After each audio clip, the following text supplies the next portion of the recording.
महाराज जी, मैं मांस का सेवन और शराब का सेवन भी करता था। जब से आपका सत्संग सुना है तो अब बिल्कुल भी इच्छा नहीं होती इस गंदगी से मैं जाने की। महाराज जी, आप ऐसा आशीर्वाद दीजिए कि दोबारा मैं इस गंदगी में ना जाऊं और मुझे श्री राधा रानी की प्राप्ति हो।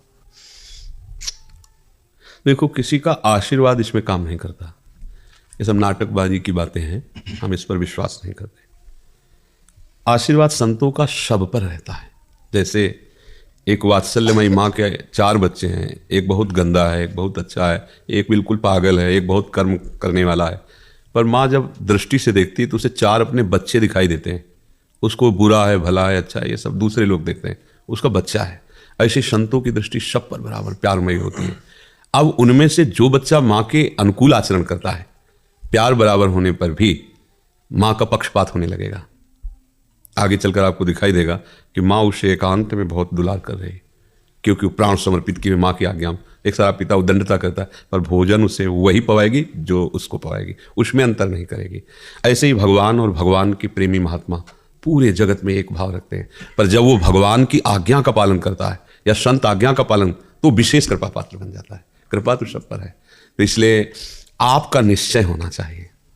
आपका जब दृढ़ निश्चय होगा, सोचो कैसा गंदा स्वभाव बन जाता है, दूसरे का मांस भक्षण कर रहे हैं। मतलब आप थोड़ी देर विचार करके सोचो, अपने कभी ऐसे काट के देखो दांत से, कैसा लगता है। और वह बिल्कुल जैसा आपको अपना शरीर प्रिय है, ऐसे ही नाली की कीड़ा को अपना शरीर प्रिय है। महाभारत में एक प्रसंग आता है, एक नाली का कीड़ा, भगवान व्यास देव जी का प्रसंग है। वो बड़ी शीघ्रता से रास्ते से जा रहा था, तो भगवान श्री कृष्ण द्वैपायन व्यास जी तो भगवान के ही अवतार, सब भाषाएं, सब विद्याएं, सब कलाओं में निपुण है। तो उन्होंने कीड़ा को अपनी भाषा से बताया, तू इतनी तीव्रता से क्यों जा रहा है। तो उनका घर घर करती हुई देखो, ये गाड़ी आ रही, बैलगाड़ी, अगर मैं पार नहीं हुआ तो मैं दब जाऊंगा, मर जाऊंगा। तो बोले नाली के कीड़े हो, मर जाओगे तो और योनि प्राप्त होगी। बोले महाराज, आपको सुनकर आश्चर्य होगा, जो आपको अपने व्यास शरीर से प्रेम है ना, वही मुझे अपने कीड़े के शरीर से प्रेम है। सबको शरीर प्रिय होता है। अब सोचो आप, आपके शरीर में जैसे प्रियता, ऐसे उन जीवों के शरीर में प्रियता है, और आप उनको काट करके उनका मांस खाते हो। आप क्या हो? क्या हो? क्या आप जानवर हो या राक्षस हो?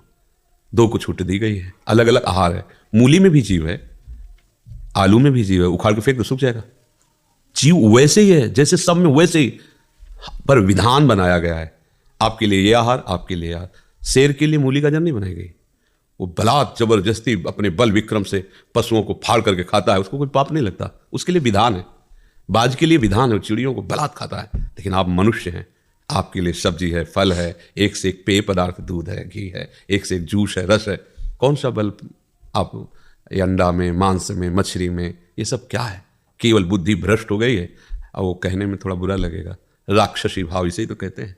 वो जीव बचना चाहता है। आप जिस जीव की हत्या कर, आप देखो उसको, वो फड़फड़ा रहा है, बचना चाहता है। आप उसे जलाते हैं, काटते हैं, एक पैर बांध करके और उसको आग में जला रहे हैं। क्या ये जानते हो क्या होगा? घोर दुर्गति नरकों में होगी। अब वहां तो कोई, जैसे कहा जाए, देखो ऐसा करोगे पुलिस पकड़ेगी, मार डंडे तुम्हें उल्टा बांध के मारेगी, बकवास है। और जो फंस जाते हैं ना, उनको समझ में आता है। ऐसे नाखून उखाड़ते हैं, कितने कितने कष्ट दे। अब वहां कोई देखने वाला तो है नहीं ना, भोगना पड़ता है। जैसे यहाँ का जेल की सजा बताई जाए जनरल आदमी को, लगेगा यार डबकाने के भय के कारण कह रहे हैं, ऐसा कहाँ होता होगा। वो होता है जो तुम सोच भी नहीं सकते। तो ये तो बहुत साधारण, क्योंकि यहाँ कुछ ना कुछ तो दिल है, हृदय है उसके। वहाँ हृदयहीन है वहाँ के शासक। जो यमपुरी के भगवान यमराज के सेवक हैं, उनके हृदय नहीं है। ऐसी दुर्गति होती है। महाप्रभु प्रेम रस प्रकट करने के लिए आए, जय सीत हरिवंश नरक गति दुर्भर यम द्वारे कटियत नक्षी के। जब भोगना पड़ेगा तो भैया बहुत होश में, मतलब इसे खिलवाड़ न समझना। सबसे प्रार्थना है, हाँ, मांस, मछली, अंडा, शराब, मान लो हमारी प्रार्थना, ये मनुष्य जीवन तुम्हें मुक्त होने के लिए मिला है, उत्तम गति के लिए मिला है, ये गंदे आचरण के लिए नहीं मिला है। शराब में नशा नहीं है। भगवान का नाम जब कि देखो, ऐसा नशा है, न रात में नींद आती है, न दिन दिन दिखाई देता है। एक अद्भुत आनंद, एक अद्भुत मादकता, एक अद्भुत उन्माद। शराब में क्या है? पिए हो, पड़े पड़े नालियों में ऐसे वैसे गाली कर देते हो। जिनको अपमान नहीं करना चाहिए उनका अपमान करते हो, पैसा खर्चा करते हो, शरीर नष्ट करते हो, धर्म नष्ट कर। किस तरह का लाभ शराब में हमें कोई बता दे। वैज्ञानिक से पूछ लो, किसी डॉक्टर से पूछ लो, किसी, या तुम अपनी छाती से पूछ लो कि तुम्हें क्या लाभ मिलता है। मूर्खता, विनाश, अपवित्रता, अधर्म, इसके सिवा किसी को मदिरा पीने से कोई भी लाभ मिल जाए तुम्हें बताओ। साधु महात्मा नमक रोटी खा के, साधारण जीवन जी के ऐसे परमात्मा को प्राप्त, तो तुम उनके बच्चे नहीं हो क्या? तो ये जो आप कहते हो आशीर्वाद दीजिए कि हम मांस मछली ना खाएं, इसमें आशीर्वाद की जरूरत नहीं, इसमें विचार की जरूरत है यार। क्या खा रहे हो? महाराज जी सब छोड़ दिया मैंने। हाँ, अब आगे गलती भी मत करना। आपका संसद छूटा सब छोड़ दिया। हाँ, कुछ नहीं, अभी तब से मैंने अभी तक नहीं छोड़ा। हाँ, अब लो नशानी अब ना नसइयो, भगवान कृपालु है, राधा राधा जपो। और तो हो सकता है वो ऐसे कृपालु है कि अहम तो हम सर्वपापेभ्यो मोक्षयिष्यामि मां शुचा, वो दया करें, कृपा करें, हमें माफ करें, हमें आगे बढ़ा दें। नहीं तो बच्चा ऐसी ऐसी दुर्गति पूछो मत। एक वो पहले गीता जी आती थी हिंदी की, महात्मा में, तो बचपन में उसे पिताजी के पास ही तो पढ़ा था, स्कूल जब जाते थे तो उसमें पहले एक महात्मा होता था, फिर अध्याय होता था, फिर महात्मा होता था, फिर अध्याय, हिंदी में एकदम सीधे। उसमें लिखा था कि एक आदमी के संतान नहीं हो रही थी, तो उसने किसी ऐसे तांत्रिक से पूछा, ये बहुत निर्दयी होते हैं जो वास्तविक तंत्र को नहीं जानते, केवल ड्रामा करते हैं, न जाने क्या क्या आदेश कर देते हैं, क्या चढ़ा दो, क्या हत्या कर दो, ऐसा हो जाएगा, उनको पता नहीं, वो खुद मूर्ख हैं। किसी को कष्ट देने से तुम्हें सुख हो सकता है? ऐसा कैसे हो सकता है? कभी नहीं हो सकता। तो उसने कहा अगर नवीन बकरे के बच्चे को बलि दी जाए तो तुम्हारे लड़का हो जाएगा।